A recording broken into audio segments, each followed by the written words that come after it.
Selama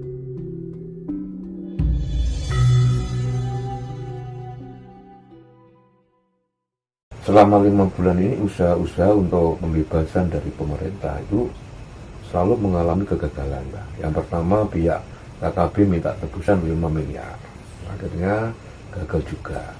Nah ini yang kedua ini kemarin minta senjata sama kemerdekaan Papua. Dari pemerintah sendiri untuk opsi yang kedua ini kayaknya nggak setuju lah, Mbak. Papua untuk merdeka dan tidak senjata.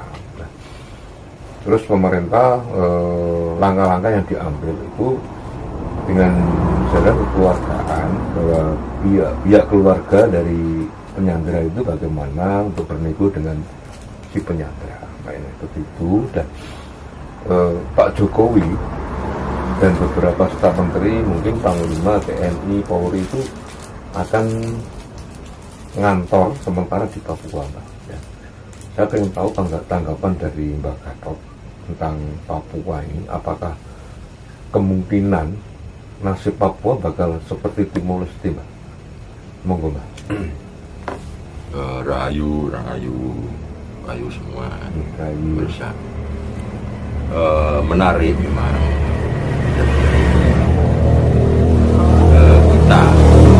Saya terutama orang tua itu prihatin lihat gerakan di Papua itu. Juga demikian, apalagi di Papua ya, dari para pemuda, para remaja, orang-orang yang masih produktif lah di Papua itu. Saya rasa sulit untuk diajak memahami sejarah bangsa, terutama sejarah bangsa pada masa-masa menjelang kemerdekaan. Iya. Hingga merdeka hingga sekarang. Itu yang harus banyak disampaikan. Kalau perlu dibuat buku-buku saku ya, itu disebarkan. Buku-buku sejarah menjelang kemerdekaan, saat kemerdekaan, republik sampai merdeka. Itu hendaknya dibuat buku kepada anak-anak sekolah, pada wali itu dibagi. Mereka tidak paham bagaimana sejarahnya bangsa ini ya, menjelang kemerdekaan. Kalau jauh sebelumnya zaman Mojopahit, Singosari itu mungkin mereka itu kedua ini perlu juga. Nah di sini mereka akan paham bahwa mereka itu ya, arti mereka itu penghuni atau penduduk masyarakat Papua kan satu dengan kita, dengan semua suku-suku di Nusantara ini yang namanya sesejarah, sebangsa setanah air, sesejarah. Makanya timbul kata-kata Ibu Pertiwi ya, Ibu Pertiwi, timbul kata-kata tumpah darah, timbul kata-kata tanah air. Ini perlu dipelajari. Tanah itu artinya tanah, air itu lautan. Di mana kita ini negeri kepulauan. Ada Jawa, Sumatera, Kalimantan, Sulawesi, pulau-pulau di Maluku, ada Papua atau Irian Barat itu. Itu namanya bagi kita sebagai bahasa Nusantara, antar pulau. Timbulnya kata-kata tanah air. Jadi tanah air itu tanah kelahiran Ibu Pertiwi. Ini perlu dijelaskan. Nah, tanah air ini adalah tumpah darah di mana kita dilahirkan. Akhirnya terjadilah satu sejarah. Kita sesejarah dalam perjalanan sejarah yang sama. Coba tanyakan orang-orang atau saudara-saudara kita di Papua. Anda dulu dijajah siapa? Dijajah Belanda, sama dengan di Jawa, Kalimantan, Sulawesi, ya, Sumatera, itu sama-sama dijajah Belanda. Yang dijajah Portugis yang mana? Nah, Timor Leste. Jajah Spanyol yang mana? Ya, nah, di Filipina. Jajah Inggris yang mana? Di Sarawak. Nah, ini kan kelihatan bahwa kita ini sesejarah. Nah, jadi ringan sama dinding, berat sama dipikul, sama nasib dan penanggungan. Tidak bisa dilepas ini. Ini tekad kita pada awal kemerdekaan. Kita ini satu sejarah. Ini yang perlu diterus dari pihak pemerintah, menerbitkan buku-buku saku yang simpel, disebarkan, berikan pada mereka, beri pengertian. Kalau lewat teknologi digital, komputer kan bisa juga disampaikan khusus untuk saudara kita di Papua, sehingga beliau mengenal sejarah menjelang kemerdekaan ini. Jadi semua gerakan untuk ingin merdeka sendiri itu disetir dari luar dengan iming-iming, kalau nanti Anda berdiri sendiri, saya akan membantu Anda untuk makmur. Nah, coba dilihat teman Risti, siapa yang bantu? Jatuh miskin. Itu hanya iming-iming pada saat Risti bersama kita, terus dia minta opsi kan, opsi untuk berdiri sendiri. Setelah berdiri sendiri apa yang terjadi? Kesulitan ekonomi. Nah ini yang akan terjadi di Papua nanti kalau dibiarkan. Tapi ini satu tekad dengan kita, sama-sama bahasa Nusantara, bahasa Indonesia. Mereka tidak akan diuntungkan kalau misalnya ikut siapa aja lah selain Indonesia, selain bersama kita. Tidak akan diuntungkan, tidak akan dimakmurkan. Itu yang mereka tidak paham. Maka dikuras habis malah dari sumber daya alamnya. Ini yang perlu ditanamkan pada mereka. Walaupun jadi pelan-pelan ini terus berkembang, kuat fondasinya. Kalau sekarang semua ini kita selesaikan ya, tentang pembajakan selesai. Tapi ini tetap tidak ada gerakan-gerakan yang walaupun pelan tapi masif, terstruktur, terkonsep untuk memberikan kepahaman, kekuatan mental kebangsaan kita. Itu harus ada. Lambat pun tidak apa-apa, tapi kan waktu. Kalau sama sekali tidak ada dalam bentuk yang berbeda lah dengan kita, karena memberikan kepahaman itu. Nah, nanti kuat. Ini yang penting. Sehingga mereka paham, aku ini ya. Mereka belum tahu siapa diri saya ini. Kalau tahu mereka siapa, baru kita sama dengan mereka, sama dengan kita. Sebangsa setanah air, tanah air, setumpah darah. Sebangsa sesejarah artinya. Ini yang perlu ditanamkan. Tidak hanya gerakan apa ya, harus ada gerakan-gerakan sifatnya itu konstruktif lah, walaupun pelan, tapi ada kepahaman tentang kebangsaan itu. Ini yang saya harapkan. Kalau tidak terus muncul terus. Ini tidak beda dengan ya kelompok-kelompok kecil di Jawa, di Sumatera, Kalimantan, Sulawesi. Kelompok kecil yang tidak paham kan ada. Terus diberi kepahaman kan ini. Iya. Sebangsa tanah air setumpah darah itu seperti ini ditanamkan terus. Sesejarah ditanamkan terus. Iya. Terus apa lagi ya? Oh, terkait dengan pembebasan pilot Susi Air itu, Mbak. Sebetulnya menurut Mbak Gadot, langkah-langkah yang perlu diambil oleh pemerintah untuk pembebasan itu cara apa?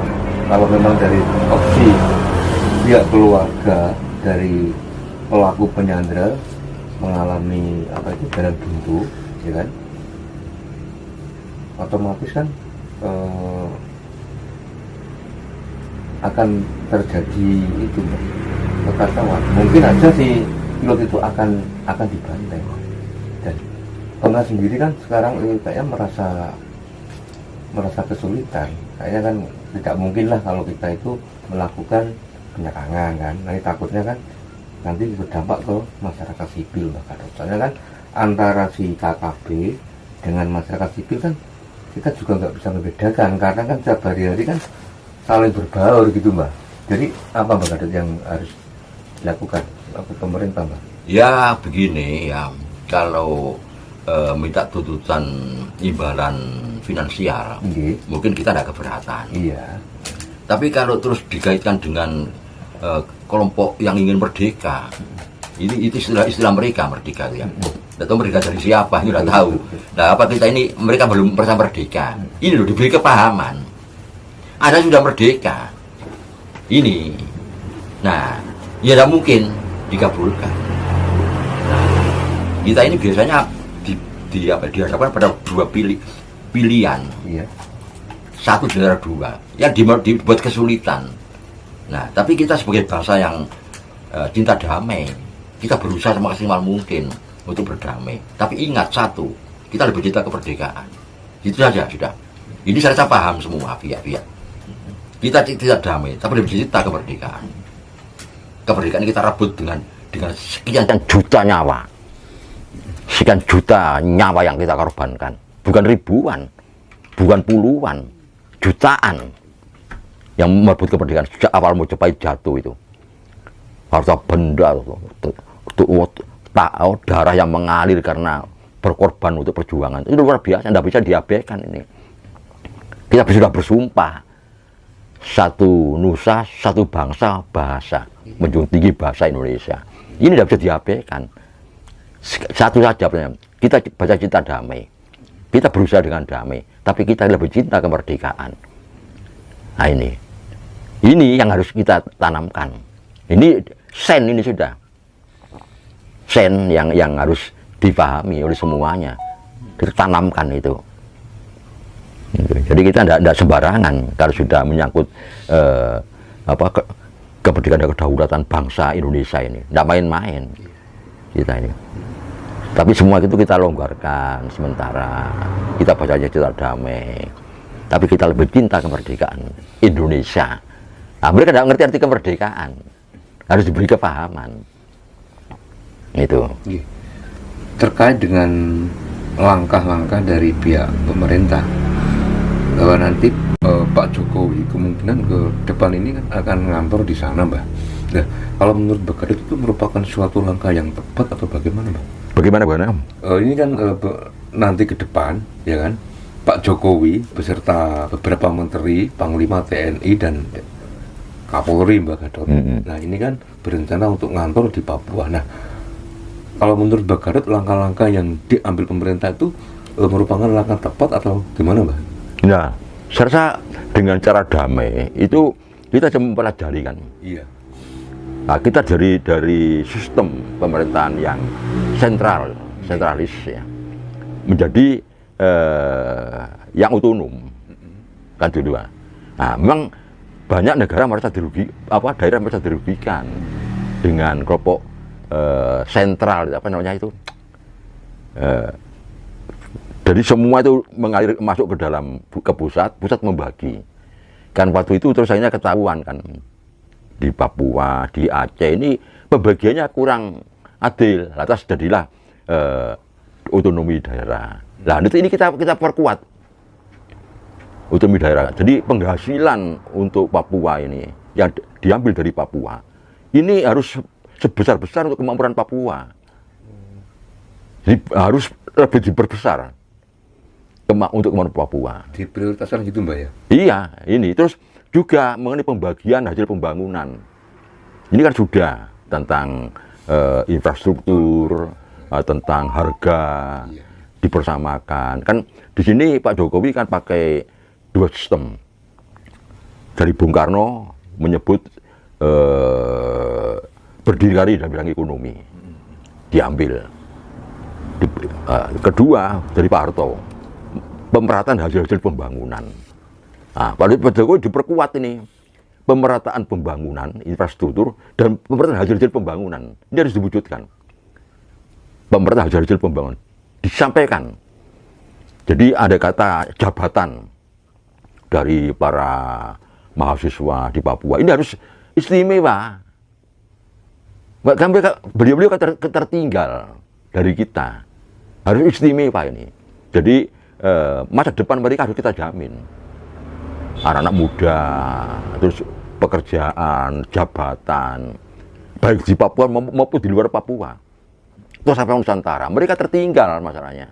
Nah, untuk mempercepat kesadaran bernegara dari beliau-beliau ini, seimbang dengan kita istimewakan.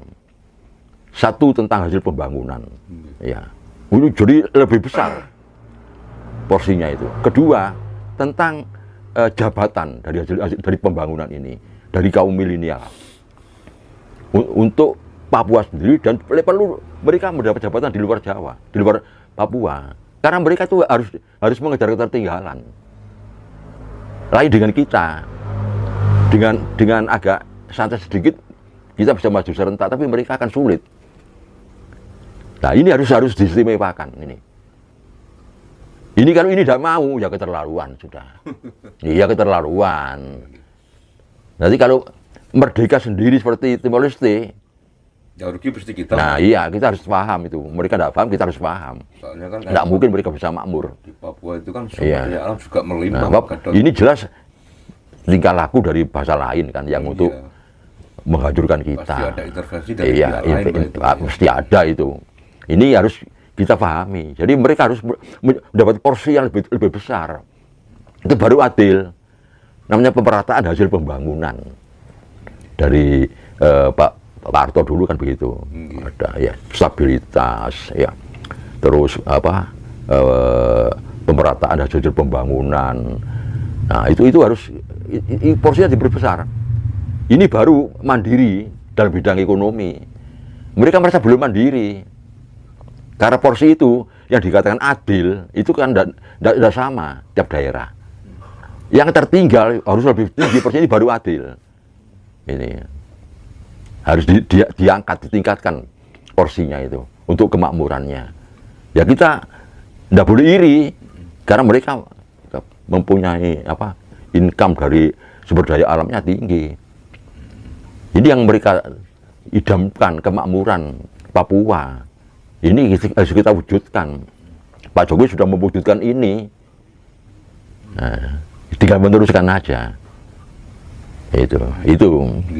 Perlukah kayak Papua itu kita samakan dengan Aceh, Mbak? Misalkan Aceh kan daerah istimewa, Mbak ya. Iya. Perlukah seperti Papua itu dengan melihat sumber daya alam yang melimpah, terus akhirnya pihak pemerintah mengambil langkah, intinya dibentuklah suatu pemerintahan seperti Aceh, daerah istimewa Papua gitu, perlukah nggak? Nah ini yang tergantung nanti dari ahli hukum tata negara ya, yang punya wewenang, punya pemikiran yang komplit tentang itu. Ya, saya tidak bisa berkomentar, cuma apakah bisa nanti jadikan negara daerah istimewa, Jogja, Aceh, mungkin nanti yang dikuatkan ini nanti muncul lagi yang lain. Nah, ini jadinya pada karu-karuan ini. Nanti dipertimbangkan lah oleh para ahlinya tentang hukum tata negara. Nah ini dan hukum internasional biasanya itu. Soalnya kan kalau kita melihat Aceh, Mbah, kan punya partai sendiri kan, punya wakil sendiri di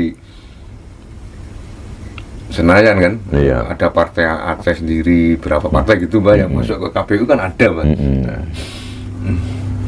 Ya nanti efeknya nanti gitu, Mbah. Sebab yang namanya demokrasi Arab Barat itu sebetulnya tidak pas untuk kita itu. Tidak pas. Demokrasi Arab Barat itu sebetulnya yang kita pelajari ala Amerika. Demokrasi bukan ala Eropa. Amerika. Ya Amerika cuma tidak punya sejarah.